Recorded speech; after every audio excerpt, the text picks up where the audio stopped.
اب یہاں پہ لگتے ہیں یہ صاحب جو ہے ان کا کوئی مولوی ہے. السلام علیکم.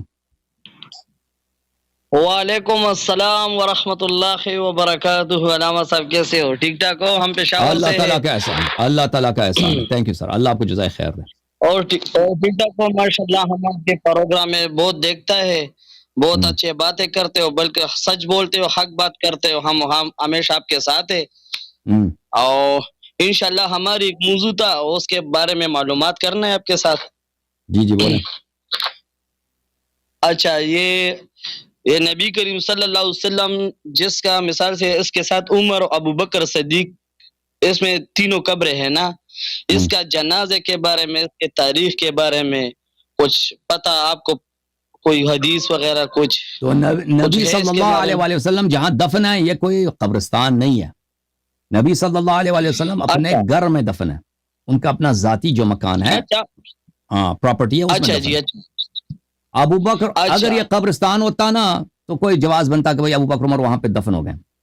تو یہ کیوں نبی صلی اللہ علیہ وسلم, سن لو نا بھائی پٹھان بھائی, جی یہ نبی صلی اللہ علیہ وسلم کے ساتھ دفن ہوئے ہیں. اس کے پیغمبر نے کوئی وصیت کیا تھا؟ کوئی وصیت نہیں ہے. آپ دکھا دیں کتب تاریخ میں کہ نبی صلی اللہ علیہ وسلم نے کہا ہو کہ میرے ساتھ ابو بکر کو دفن کرو یا عمر کو, کوئی وصیت نہیں ہے.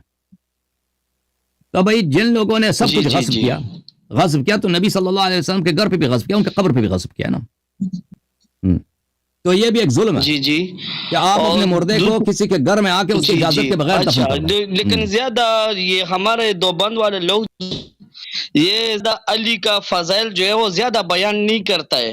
وہ یہ لوگ چھپاتے ہیں, چوری چپکے سے چھپاتے, حق نہیں بولتے اس کا واضح. لیکن جب ہمارے یہ عالم بولتا ہے نا, علی جو ہے نا علم کا دروازہ ہے, اللہ کے رسول اللہ شہر ہے دین کا, لیکن میں شہر ہوں اور علی دروازہ ہے. یہ بات مانتے, جب اس کے ساتھ یہ بات ہی ظاہر کرتا ہے.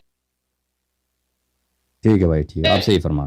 کوئی کیا بولتے ہو, ہم آپ کے زیادہ آپ کے بات کرتے ہیں, لیکن آپ کے پروگرام میں ہم سنتے آ رہے ہیں. لیکن یہ بات یہ زیادہ, لیکن 300 آیات قرآن مجید میں اس پر نازل ہے علی پر, ہم اس کے یہ بات بولتے ہیں, وہ مانتے نہیں ہیں. اللہ تعالیٰ ان کو ہدایت دے بھائی, ٹھیک ہے نا, یہی کہہ سکتا.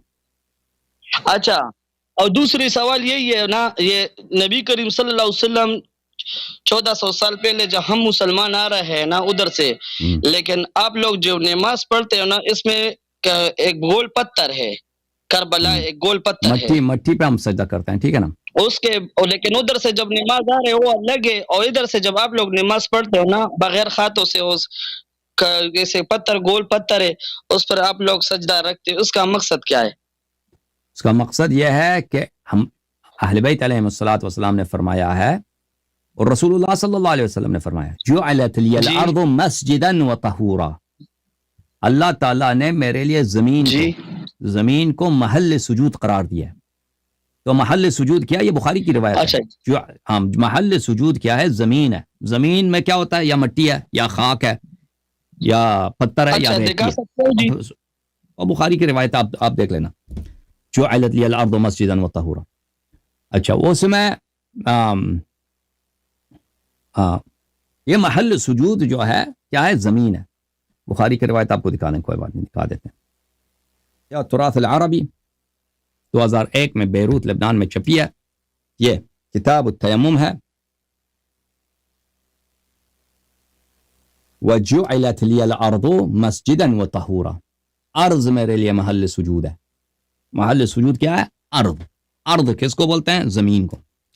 زمین یا پتھر ہے, یا ریت ہے, یا مٹی ہے, ٹھیک ہے نا. آپ فرش پہ سجدہ کریں, یہ فرش زمین نہیں ہے, ٹھیک ہے نا. اہل بیت طاہرین علیہ السلام نے فرمایا ہے کہ 3 چیزوں پہ آپ سجدہ نہیں کر سکتے. یہ کیونکہ یہ دنیا والوں کے رب ہیں, دنیا والوں کا الہ ہے, دنیا والوں کا معبود ہے. وہ کیا ہے؟ ایک جو مہنگی پتھریں زمین سے نکالی جاتے ہیں, معدنیات, مثلا سونا ہے, چاندی ہے, یا قیمتی جو پتھر ہے, یہ دنیا والوں کا الہ ہے. دوسرا جس چیز پہ سجدہ نہیں کر سکتے وہ کپڑا ہے, پہننے والی چیزیں, یہ دنیا والے اس سے عیش کرتے ہیں, یہ ان کا معبود ہے. اور تیسرا کھانے کی چیزیں, یہ دنیا والوں کا معبود ہے. اہل دنیا ان کی عبادت کر, زندگی ان کی اسی لیے گزرتی ہے. تو ان چیزوں پہ سجدہ نہیں کر سکتے. اس کے علاوہ ہر چیز پہ سجدہ کر سکتے ہیں, لیکن بہترین چیز کیا ہے؟ زمین ہے, مٹی ہے, مٹی. اور مٹی جو ہے, کیونکہ سجدے کا مطلب کیا کہ انسان اپنے آپ کو ذلیل کر دیتا ہے, چھوٹا کر دیتا ہے. تذلل کا نام ہے اللہ کے سامنے, کہ سب سے پیارا جو حصہ ہے انسان کا چہرہ, اس کو آپ خاک پہ رکھ دیں تو اس میں زیادہ تذلل ہے, اس میں زیادہ اپنے نفس کی تصغیر اور تحقیر اور اللہ کے سامنے اپنے آپ کو چھوٹا کرنا ہے, تو مٹی پہ ہونی چاہیے. ٹھیک ہے نا. تو ہمارے مذہب میں مٹی دوسروں چیزوں سے بہتر ہے, اور مٹی میں سب سے بہترین مٹی جو ہے کربلا کی مٹی ہے. کربلا کی مٹی ہے. حضرت امام جعفر صادق علیہ السلام کی حدیث ہے کہ اگر کوئی شخص کربلا کی مٹی پہ سجدہ کر دیتا ہے تو اس کے جو نماز ہے, نماز جب انسان پڑھ لیتا ہے تو وہ مختلف چیک پوائنٹ سے گزرتا ہے. 7 چیک پوائنٹ ہوتے ہیں. ملائکہ طہارت چیک کرتے ہیں, قرات چیک کرتے ہیں, وقت چیک کرتے ہیں, شرائط خلوص وغیرہ چیک کرتے ہیں, اللہ کے پاس جاتا ہے. لیکن اگر کوئی کربلا کی مٹی پہ نماز پڑھے تو امام حسین علیہ السلام کی برکت کی وجہ سے, ان کی شرافت کی وجہ سے اور ان کے احترام میں ملائکہ اس نماز کو چیک نہیں کرتے, وہ سیدھا چلا جاتا ہے اللہ تعالیٰ کے پاس نماز. تو یہ کربلا کی مٹی کی اہمیت ہے. تو ہم جو جس ٹکی پہ ہم سجدہ کرتے ہیں وہ کربلا کی مٹی ہو, کوئی چیز نہیں, کربلا سے کی مٹی ہوتی ہے, پانی سے ملا کے اس کو سخت بنایا جاتا ہے, اس پہ ہم سجدہ کرتے ہیں. اگر کوئی اس سے پانی نہ ملائے نا, ٹکی نہ بنائے, اوپن رکھ دیں, کھلا ہوا مٹی ہو, یعنی پاؤڈر کی شکل میں جیسے مٹی ہوتی, وہ بھی کوئی حرج نہیں ہے, لیکن اس کو رکھنا مشکل ہوتا ہے, اس کی حفاظت کرنا مشکل ہوتا ہے اس طرح سے. ٹھیک ہے نا. تو ہم کس پہ سجدہ کرتے ہیں؟ مٹی پہ اس لیے سجدہ کرتے ہیں کیونکہ اس کو دیکھیں, میں آپ کو دکھا دوں, یہ ہے کربلا کی مٹی. ٹھیک ہے نا. یہ میرے ہاتھ میں, اس پہ ہم سجدہ کرتے ہیں. یہ مٹی ہے. ٹھیک ہے نا. یہ مٹی ہے. اس پہ اب یہ مختلف انداز میں ہوتا ہے, گول ہوتا ہے یا مستطیل ہوتا ہے, ریکٹینگولر ہوتا ہے, سرکولر ہوتا ہے, اس سے فرق نہیں پڑتا, اس پہ سجدہ کرتے ہیں. یہ مٹی ہے, اس کو پانی سے ملا کے اس کو سخت کیا جاتا ہے تاکہ اس کی حفاظت کرنا, رکھنا آسان ہو.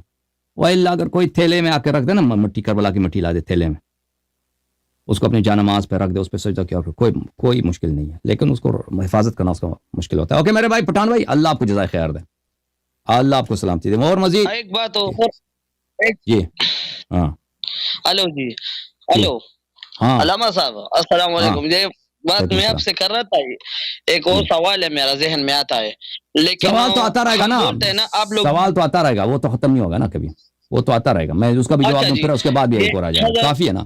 امام حسین, حسن حسین, امام حسین یہ جنت کے حقدار ہے, جنت کے حقدار ہے, ہم سب مانتے ہیں.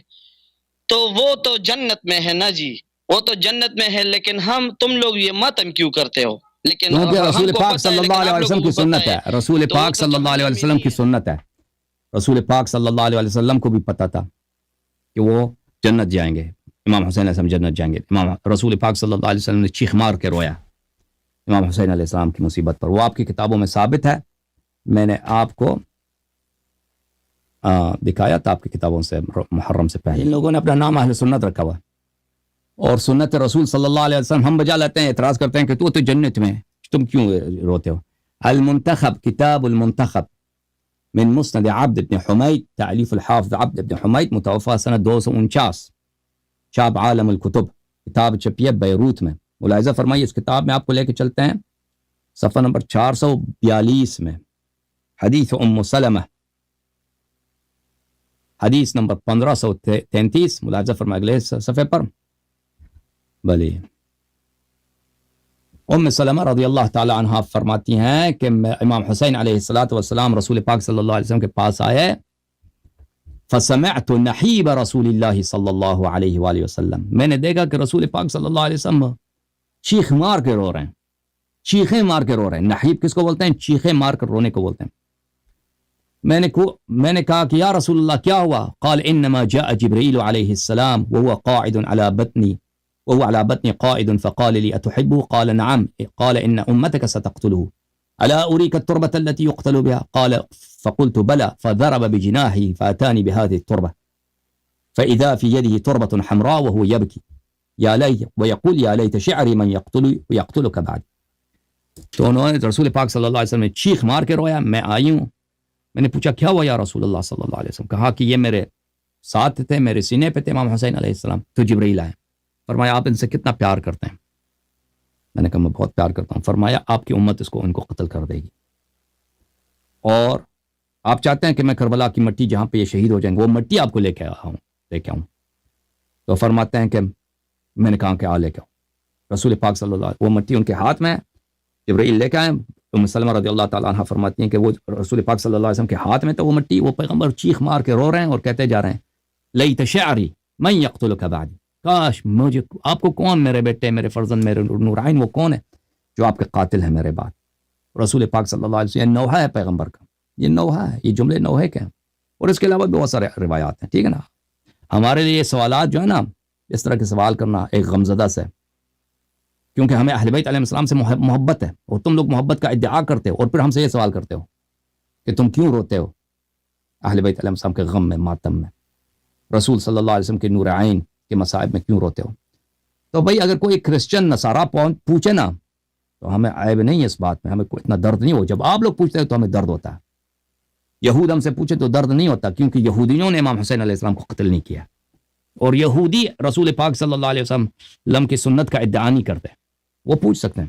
آپ لوگ رسول اللہ صلی اللہ علیہ وسلم کی سنت کا ادعا بھی کرتے ہو، اہل بیت طاہرین علیہ السلام کے دشمنوں کو رضی اللہ بھی کہتے ہو، اور پھر ہم سے آ کے پوچھتے ہو کہ تم کیوں روتے ہو آل رسول علیہ السلام پر. بھاگ جاؤ یہاں سے، بھاگ جاؤ پٹھان، ادھر نہیں آنا، آئندہ ادھر نہیں آنا،